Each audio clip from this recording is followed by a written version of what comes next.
Are Joe Jonas and Sophie Turner actually getting a divorce? Why was Burning Man such a disaster this year? And is Olivia Rodrigo really feuding with Taylor Swift? So there's been some big news going on over the weekend. It seems like everyone's favorite couple, Joe Jonas and Sophie Turner, are headed for a divorce. Sources with direct knowledge spoke to TMZ and said that Joe had his people contact at least 2 divorce lawyers in LA, and apparently he is on the cusp of filing divorce documents to end his marriage. It's been said that the couple have had some serious problems in their relationship for at least 6 months. According to TMZ, over the last 3 months, Joe has been caring for their 2 young children pretty much all of the time, even while his band was touring. On the surface, it seems like there's been no outward signs of trouble. They recently sold their Miami mansion and seem to be happier than ever. Joe and Sophie also attended a lot of events together, but in recent weeks he's been photographed without his wedding ring quite a lot. This news was clearly pretty shocking, since the couple is literally a fan favorite. They know how to deliver a masterclass in couple coordinated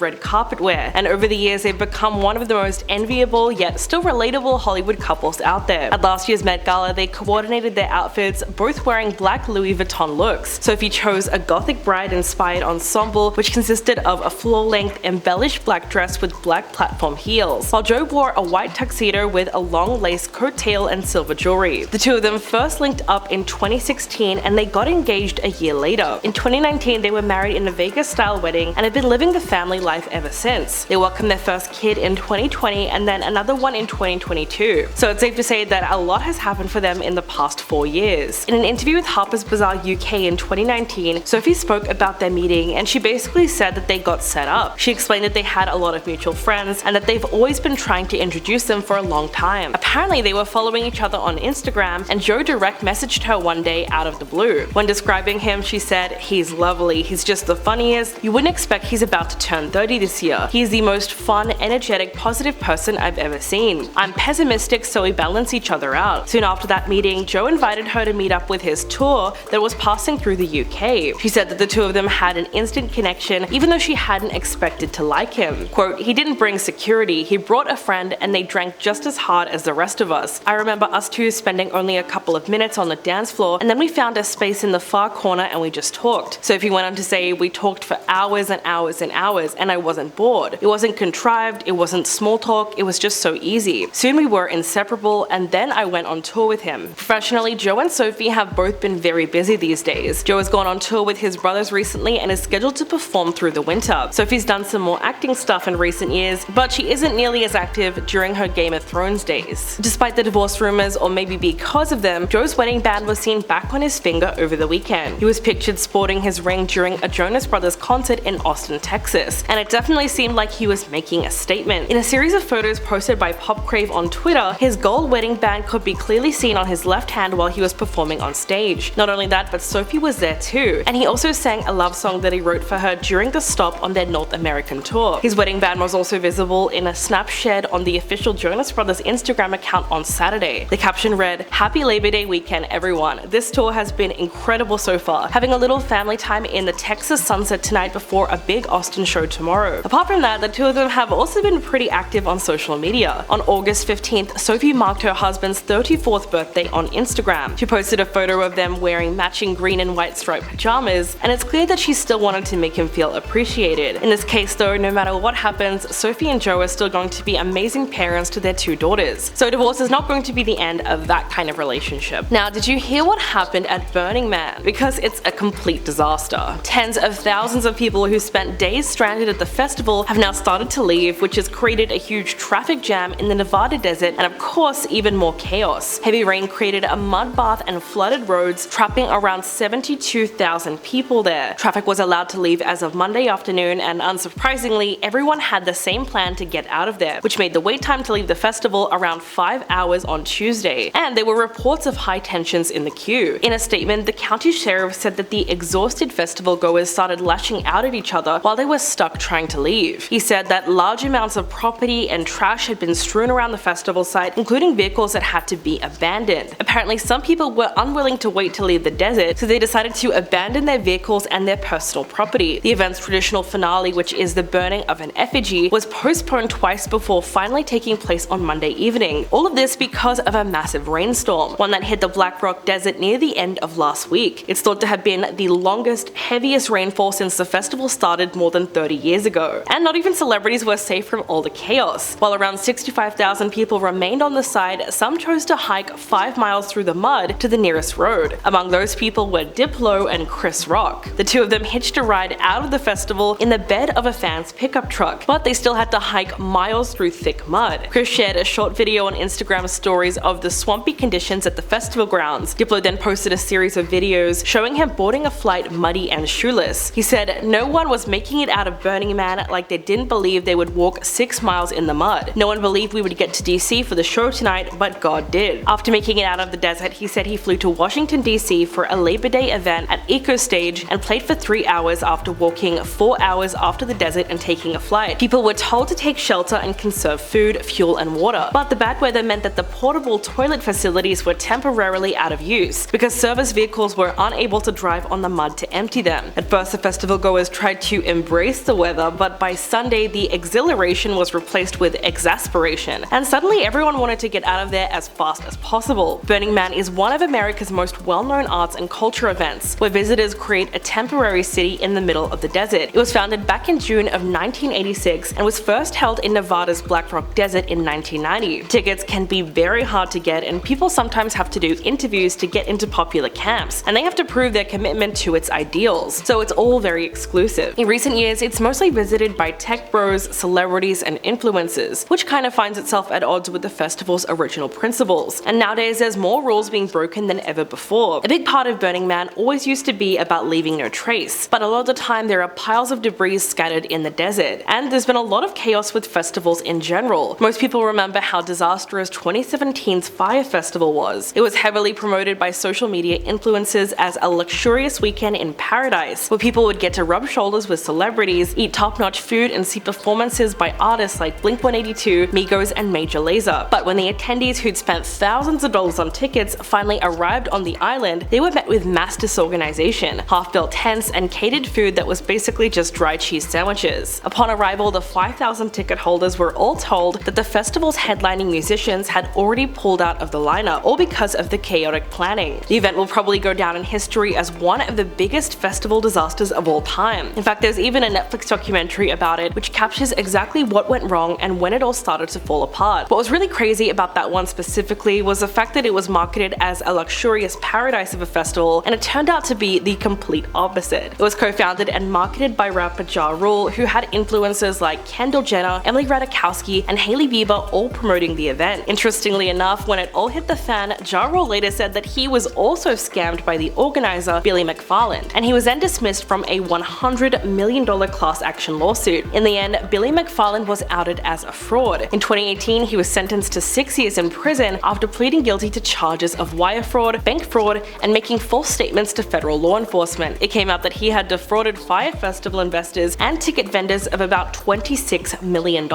and that he participated in a separate sham ticket scheme where he sold fake tickets. He was eventually released from prison in 2022 after serving nearly 4 years of his 6-year sentence. But the festival itself will never be forgotten. Moving on, is Olivia Rodrigo feuding with Taylor Swift? She's now addressed the rumors in a new interview. She talked about her song Vampire, which is rumored to be about Taylor. The song references a bloodsucker who is bleeding her dry, which led to a lot of speculation about who it could be about. Fans were convinced that Taylor is the subject of the song, and that started a ton of online theories. The plot apparently thickened when fans noticed that Olivia did not attend any of Taylor's shows in her Eras tour. This surprised people because she's long been vocal about being a dedicated Swiftie. She's previously said that she always looked up to her. When asked about this feud in a new interview with The Guardian, Olivia said that she was surprised fans came to that conclusion. But when asked about her song Vampire, she did not actually deny it was about Taylor. Instead, she just said, "How do I answer this? I mean, I never want to say who any of my songs are about. I've never done that before in my career and probably won't. I think it's better to not pigeonhole a song to being about this one thing." But why would people even come to this conclusion in the first place? Are Olivia and Taylor actually on bad terms with each other? The two of them started off very friendly, and Olivia declared herself as the world's biggest Swiftie in a radio interview. For her part, Taylor has also been very complimentary, and she's posted videos of Olivia on her Instagram praising her talent. The two of them met face to face in 2021 when they posted a picture together at the Brit Awards. So where do these rumors come from? Well, when Olivia's album Sour came out, it was pretty clear that Taylor had influenced the musical direction of one song called One Step Forward, Three Steps Back, since it used an interpolation of her track New Year's Day. She also explained explained the influence of the song and said, "I came up with the one step forward concept and I sort of wrote a verse and a chorus. I was in the car on a road trip and when I got home, I decided to sing it over the chords of New Year's Day. This was approved by Taylor and her team and she ended up being credited on the song." But weeks after the album's release, fans noticed that she had also been credited on Olivia's hit single Deja Vu. This was apparently due to the interpolation of another one of her songs called Cruel Summer. It was later reported that the 20-year-old had given a large sum of money in royalties to Taylor and her collaborators, who would now be getting a combined 50% share of the track. Although she hasn't publicly addressed the situation, she did speak about mean girls within the industry in a later interview. One of the reporters who spoke to her said, "There was a lot of bullying and a lot of jealousy from a lot of people whom I'd adored my whole life being mean girls." And she replied saying same. So of course some people guessed that she was alluding to a certain person. So what do you guys think about this latest story? Please let me know in the comments below and I'll catch you in the next video.